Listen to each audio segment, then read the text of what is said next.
My name is Chloe Miller. I'm 34 years old, and as I sat there on my couch, hollowed out by a grief so vast it felt like it had swallowed the sun, my mother-in-law Carol looked me dead in the eye and said, "It's for the best." The air crackled. My husband Mark, sitting beside me, stiffened. I stared at her, this woman who had held my hand through years of negative pregnancy tests, who had brought me soup and whispered encouragements. I couldn't form a word. I just shook my head, a tiny, helpless gesture, but she wasn't finished. She leaned forward, her voice dropping to a conspiratorial whisper that chilled me to the bone. "Chloe," she said, her gaze intense, "there's something you do know, a secret about Mark's father, about our family, and after what just happened, you have to know the truth." Before we go on, this story deals with pregnancy, loss, and family trauma, so please take care while listening. If you've ever felt utterly alone in your grief, maybe my story can help you feel seen. Some names and identifying details have been changed to protect my family's privacy. Mark and I were that couple, the one you see holding hands in the park, finishing each other's sentences. We had a small, cozy house with a yard that was just waiting for a swing set. For 5 years, that swing set was just a ghost in our conversations, a painful symbol of the one thing we wanted more than anything in the world. A baby. Month after month, year after year, the answer was always no. Each negative test was a tiny paper cut on my soul. We saw specialists. We ran tests. The diagnosis was maddeningly vague. Unexplained infertility. It's a label that sounds like a shrug. It offers no one to blame and nothing to fix. Through it all, Carol, my mother-in-law, was our rock. She never asked the prying questions other relatives did. Instead, she'd just show up with a warm casserole and an easy smile. "It'll happen when it's meant to happen," she'd say, squeezing my shoulder. She was more of a mother to me than my own, who lived across the country and communicated mostly through cheerful, oblivious texts. Carol was my confidant, the keeper of my secret, desperate hope. I never could have imagined she was the keeper of another secret, one far darker. Then one Tuesday morning in April, it happened. 2 pink lines. So stark and unbelievable I thought my eyes were playing tricks on me. I took another test, and another, all positive. I wrapped the final test in tissue paper, put it in a little box, and gave it to Mark when he got home from work. I'll never forget the look on his face.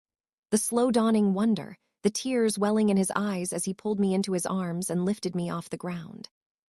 "We did it, Chloe," he whispered into my hair. "We finally did it." We were terrified, of course. We waited until the 8-week scan, until we heard that frantic, beautiful drumming of a tiny heartbeat before we told anyone. We called my parents, we messaged our friends, and then we drove to Carol's house. I handed her a little frame with the ultrasound picture inside. She stared at it, her hand flying to her mouth. Her eyes, the same warm blue as her son, filled with tears. But looking back now, was it just joy I saw there? Or was it something else, something closer to fear? "Oh, my darlings," she sobbed, pulling us both into a hug. "A baby, a Miller baby. This is the best news, the absolute best." From that day on, Carol's attentiveness went into overdrive. She called every morning. "How are you feeling? Are you nauseous? You need to rest." She started bringing over what she called her special wellness tea. It was a loose-leaf herbal blend from a little shop she loved. "It's full of things to support a healthy pregnancy," she'd explained, tapping the tin canister. My grandmother swore by it. I was so sick with morning sickness, and honestly, the tea did seem to soothe my stomach. Every morning, I'd have a cup. Every few days, Carol would come by and refill the canister she'd left on our counter. It became a ritual, a little act of love from her to me and to the grandchild she was so excited to meet. Then came the 12-week appointment, the one where you're supposed to breathe a sigh of relief, to step out of the danger zone. I lay on the table, Mark holding my hand, both of us grinning like fools, waiting to see our little bean on the screen again. The technician was quiet, too quiet. Her face was a professional mask, but I saw the subtle shift, the way her lips tightened. "I'm just going to get the doctor," she said, her voice unnaturally flat. Panic, cold and sharp, pierced through my joy. Mark squeezed my hand harder. "It's probably nothing," he murmured, but his own voice trembled. The doctor came in. He had kind eyes, but they were full of sorrow. He did the scan himself, the silence in the room growing heavier with every passing second. And then he turned off the screen. He pulled his stool closer and took a deep breath. "I'm so sorry," he began. The rest of his words were a blur. No heartbeat. Genetic abnormality. Sometimes this just happens. I felt the world tilt, the sterile white room dissolving into a gray haze. I didn't cry. I couldn't. It was like the news was so big, my body didn't know how to process it. I just felt gone. The days that followed were a nightmare. The physical pain of the miscarriage was brutal, but it was nothing compared to the emptiness that came after. The house was full of ghosts, the phantom swing set, the tiny onesie I'd bought, the canister of tea on the counter. Mark was devastated, but he tried to be strong for me. He held me while I finally, shatteringly, wept. He called our families. And 2 days later, Carol was at our door. She sat on the couch across from me. Her face was a mask of sympathy. And that's when she said it. The 4 words that felt like a slap. "It's for the best." Mark frowned. "Mom, what are you talking about?" I just stared, my heart pounding a sick, slow rhythm in my chest. What could she possibly mean? She ignored Mark, her eyes locked on mine. "I knew this might happen. I prayed it wouldn't, but I knew." "Knew what?" I managed to choke out. "The secret," she said. "The reason my husband, Mark's father, died so young. The reason his sister, my sister-in-law, Aunt Clara, never had children that lived past infancy." Mark looked completely lost. "Dad died of a heart attack. What are you talking about?" Carol shook her head, a profound sadness in her eyes. "That's the story we told. The real story is much worse." She explained that Mark's father was a carrier for a rare, brutal genetic disorder. A neurodegenerative disease that doesn't show up until adulthood, but is agonizing and always fatal. And it's dominant. A 50% chance of passing it on. Her sister-in-law had lost 2 Bobbies to a severe infant version of the same condition before giving up. Carol had lived her whole adult life in terror that Mark had inherited it. "We never got him tested," she whispered, her voice cracking. "I was too afraid to know. I thought if he didn't know, he could live a normal life. But when you got pregnant, Chloe, I was so scared. I couldn't bear the thought of you watching your child suffer. Or watching Mark, I couldn't watch you go through what I went through with his father. I couldn't." The room was silent except for my own ragged breathing. A secret kept for over 30 years. A shadow hanging over my husband, over the baby we just lost. My grief was suddenly tangled with a terrifying new horror. "So you're glad?" I asked, my voice trembling with rage. "You're glad my baby is gone?" "No," she cried, tears finally streaming down her face. "Not glad, relieved. It's a mercy, don't you see? This way you're spared the worst pain imaginable." But something didn't feel right. Her relief, it felt too personal, too immediate. It wasn't the abstract relief of a dodged bullet. It felt like the relief of someone whose plan had worked. That night I couldn't sleep. Her words echoed in my head. Relieved. A mercy. I crept downstairs for a glass of water and my eyes landed on the tea canister.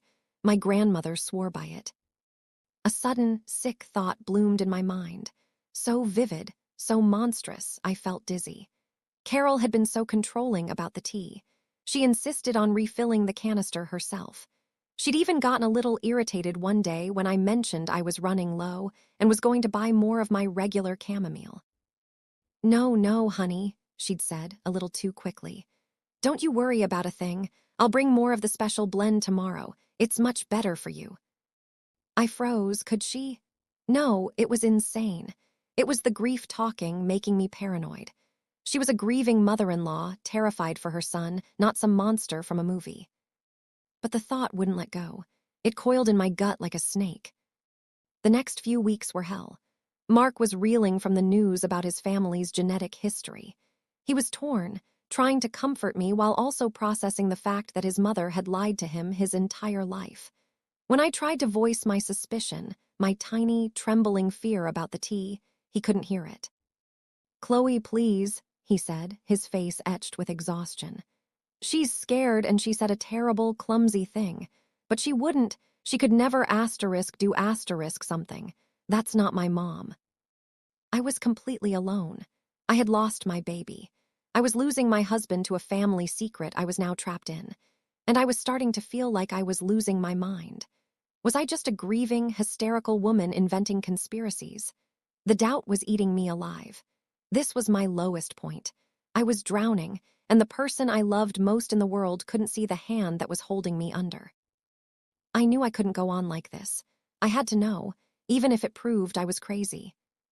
One afternoon when Mark was at work, my hands shaking, I went into the pantry.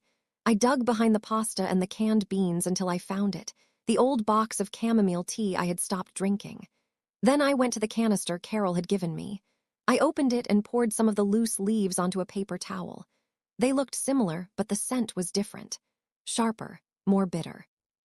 I looked up private labs online, my heart hammering against my ribs. I found one that did toxicology screens on plant matter. It was expensive, but I didn't care. I scraped the last of my personal savings and paid for a rush order. I packed up a sample of Carol's special blend and a control sample of my old chamomile, and I sent them off, feeling like a paranoid spy in my own life. The week I waited for the results was the longest of my life. I was barely eating, barely sleeping. I just stared at the walls, feeling the chasm between me and Mark grow wider with every passing hour. He thought I was being cold, distant. He didn't understand that I was paralyzed by a possibility so dark it threatened to swallow us whole. Then the email came. The subject line was clinical. Lab results for sample ID 7B4T. I clicked it open. My eyes scanned the page, my brain struggling to understand the scientific jargon. But then I saw it. The control sample, my chamomile, was clean. The second sample, Carol's tea, was a different story. It contained traces of two distinct compounds. I didn't recognize the names, but the lab report included summaries.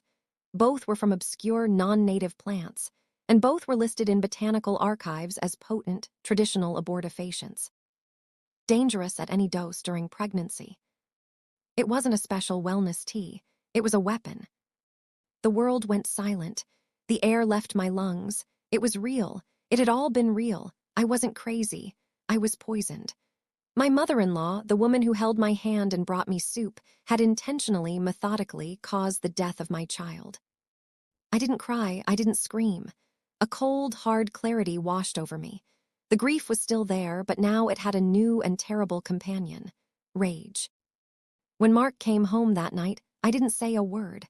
I just handed him the printed lab report. I watched his face as he read it. I watched the confusion turn to disbelief, and the disbelief curdle into pure, unadulterated horror. He looked from the paper to my face, his own ashen. "No," he whispered. "No, no, no." "Yes," I said, my voice flat and steady. "Every morning, Mark. She brought it to me every week. She made sure I was the only one drinking it." He sank onto the couch, the paper fluttering from his hand.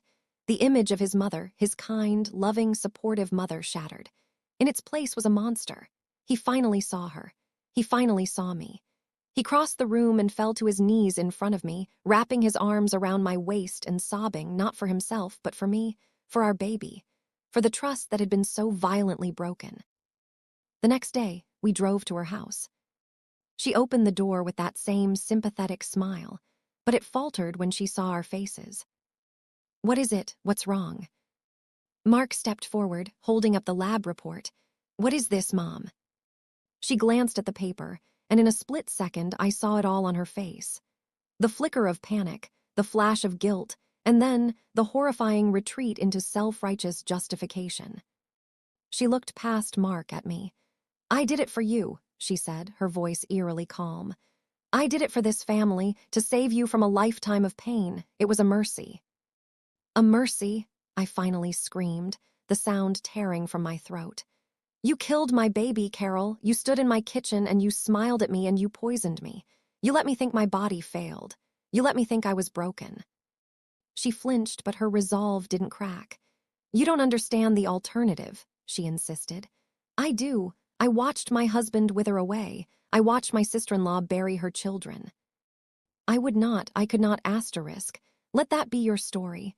I gave you a clean slate. a chance to try again, to adopt, to live without this curse. Mark stepped between us. His voice was quiet, but it carried a weight I'd never heard before. It was the sound of a son's love dying. "You are not my mother anymore," he said. "You will never see me again. You will never be a part of our lives. You will live with what you did alone. That is your curse." We walked out and never looked back. We talked about going to the police, but the thought of a public trial, of having to detail every sacred and profane moment of our loss for a jury, we couldn't do it. The ultimate justice, we decided, was her sentence of absolute solitude. She wanted to control our family's story, and her punishment was being written out of it completely. The aftermath was a long, slow reconstruction. Our marriage had been shaken to its foundation, but this shared trauma, this terrible truth, became the thing we rebuilt it on. We started therapy both together and separately. I had to learn to trust again. To trust my body, to trust my husband, to trust the world. Mark got the genetic test. He's a carrier. Knowing that was its own kind of grief, but it was a clean grief, an honest one. Our path to parenthood isn't over, but it looks different now. We're exploring all the roads: IVF with genetic testing, adoption. The future isn't a straight line, but for the first time in a long time, we're walking it together, holding the truth instead of hiding from it. The swing set is still a ghost in the yard, but it's not a ghost of failure anymore. It's a ghost of a love so fierce it survived the unimaginable. My journey taught me that fear can twist love into something monstrous, but that your own intuition, that tiny voice that tells you something is wrong, is the most powerful weapon you have. Healing doesn't mean the scars disappear. It means you learn to live with them, to let them remind you of how strong you were forced to become. I'd really love to read your answers in the comments. What's one piece of kindness someone showed you that made a real difference during a difficult time? Your story matters.